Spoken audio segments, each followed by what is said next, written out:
श्री राम समर्थ. समर्थांनी एक सुंदर असा बोध आपल्यासाठी प्राप्त करून दिलेला आहे. आत्मविश्वास हे एक प्रभावी अंजन. हे ज्याच्या डोळ्यात लकाकत असेल त्याला कसल्याही काळोखातून अचूक मार्ग दिसत असतो. समर्थ म्हणाले, आपल्या या देहामधला आत्मविश्वास संपूर्णपणे डळमळीत झालेला आहे. कारण आपण एखाद्या कार्यावर किंवा कोणावर विश्वास ठेवतच नाही, ही चांगली गोष्ट आहे. परंतु आपल्याला आत्मविश्वास हा आपला प्रत्यक्षपणे जर पाहायला गेलो तो चमकवायचा आहे. कितीही कठीण परिस्थिती जरी असली त्यातून आपल्याला नक्की मार्ग मिळत असतो. ज्याप्रमाणे आत्मविश्वास हे एक प्रभावी अंजन आहे. कारण स्वतःवर आणि आपल्या क्षमतावर आपलं दृढ निश्चय असणं गरजेचं आहे. जसे की डोळ्यांना लावलेलं अंजन दृष्टी आपण वाढवत असतो, तसेच आत्मविश्वास कठीण परिस्थितीत योग्य निर्णय घेण्यास मदत करतो.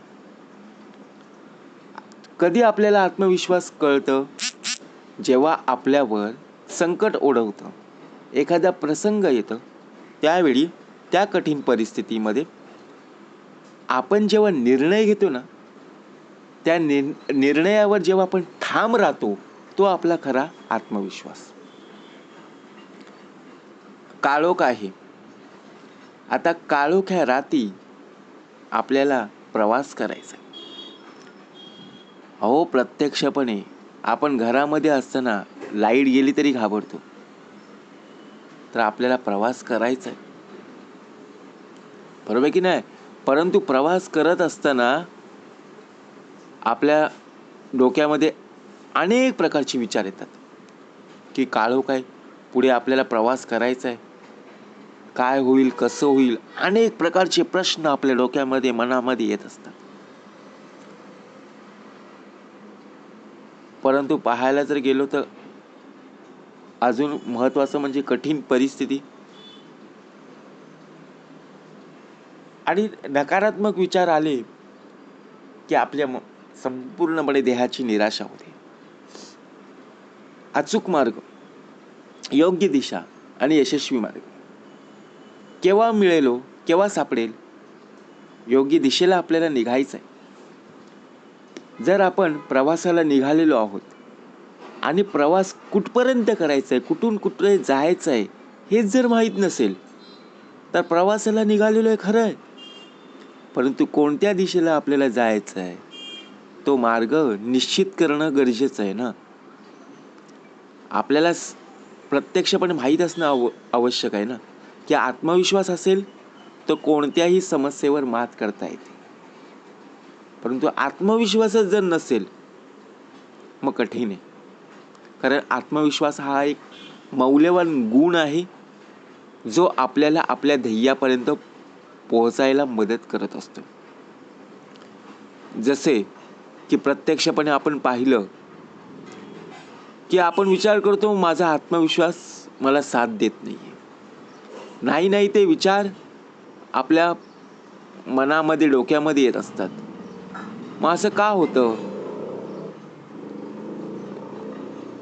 कारण आपण त्या गोष्टींचा विचार करतो, ती गोष्ट सातत्याने आपल्या मनामध्ये येत असते.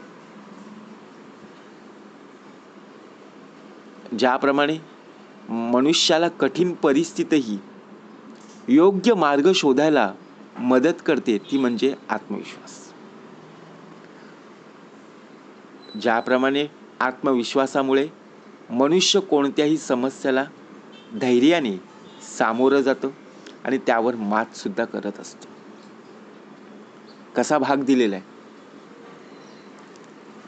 एके दिवशी एका गावात एक तरुण मुलगा होता.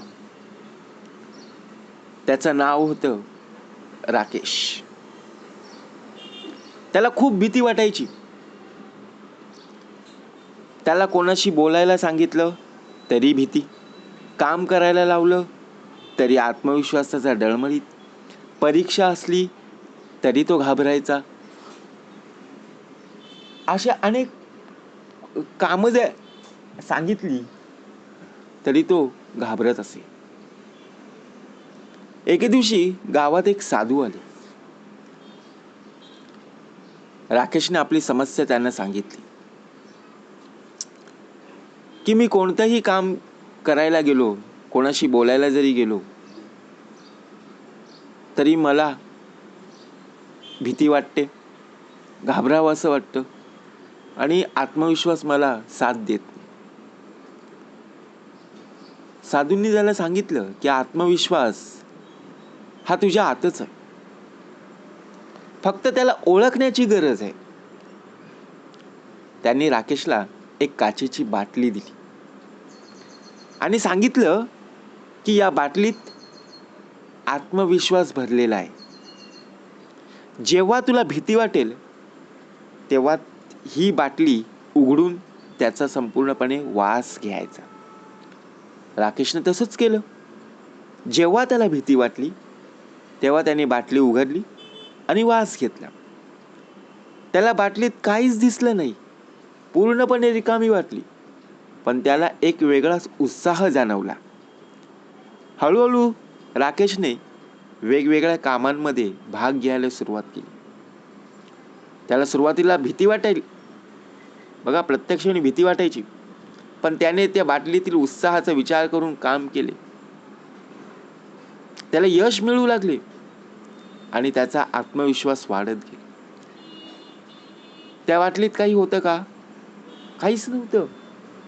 परंतु ज्याप्रमाणे त्या मुलाला सांगितलं की या बाटलीत काहीतरी आहे, जेव्हा तुझा आत्मविश्वास कमी होईल तेव्हा बाटलीचं झाकण उघडायचं आणि वास फक्त घ्यायचं. काही दिवसांनी राकेशने ओळखलं की बाटलीतील वास किंवा उत्साह ही फक्त कल्पना होती. खरा आत्मविश्वास त्याच्या आतच होता. त्याने साधूंना भेटून त्यांचे आभार मानले आणि सांगितलं की तुमच्या कृपेने मला माझा आत्मविश्वास परत मिळाला. आत्मविश्वास ही एक आंतरिक शक्ती आहे. ती आपल्या आतच असते. फक्त आपल्याला ती ओळखण्याची आणि तिचा उपयोग करून घेण्याची गरज असते. आपला आत्मविश्वास केव्हा डळमळीत होतो, केव्हा कमी पडतो, जेव्हा आपण एकमेकांशी तुलना करत असतो. बघा, एखाद्याजवळ भरपूर श्रीमंती आहे, पैसा आहे, गाडी आहे, बंगला आहे, त्याची सर्व प्रॉपर्टी पाहून आपला कमीपणा वाटतो, बरोबर की नाही? मग आपण काय विचार करतो, अरे आपल्यापेक्षा सर्वात जास्त आहे. एखादा बघा हुशार विद्यार्थिनी असते, आता त्याच्याजवळ जाऊन आपण पेपर लिहायला गेलो तर आपण कमीपणा आणतो, कारण का ते हुशार आहेत. आपण त्यांच्याशी कशी तुलना करायची? पण आपल्याला सुद्धा डोकं दिलेलं आहे, आपल्याला सुद्धा मन आहे. त्याप्रमाणे आपण अभ्यास करणं खूप गरजेचं आहे. ज्याप्रमाणे तू अभ्यास करशील त्याप्रमाणे तुला बघा पेपर सोपे जातील. त्याप्रमाणे जसे तुला मार्क हवे आहेत तसे तुला पाहायला मिळतील. परंतु आपला आत्मविश्वास नसतो. आपला आत्मविश्वास कसा असतो? 100 मार्काचा पेपर आहे ना, 70% लिहून ठेवलेलं आहे. मग 70% मिळतील का? नाही मिळणार. 50% पर्यंत येशील, हा आपला आत्मविश्वास, बरोबर की नाही? कारण का जे लिहिलेलं आहे त्यामध्ये किती बरोबर आहे, किती चूक आहे, हे आपल्यालाच माहीत असतं. म्हणून आत्मविश्वास आपल्यामध्ये प्रबळ हवा. अनेक अडचणी आल्या, अनेक संकट आले, त्या अडचणीतून, त्या संकटातून मार्ग शोधण्यासाठी आत्मविश्वासाची गरज आहे. नुसतं विश्वास असून उपयोगाचं नाही. म्हणून समर्थ म्हणाले, जर परमेश्वरावर जर विश्वास ठेवलास तो कुठलंही कार्य अवघड नसतं. अशक्य ते शक्य तुझं नारायण.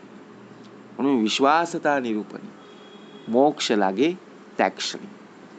जय जय रघुवीर समर्थ.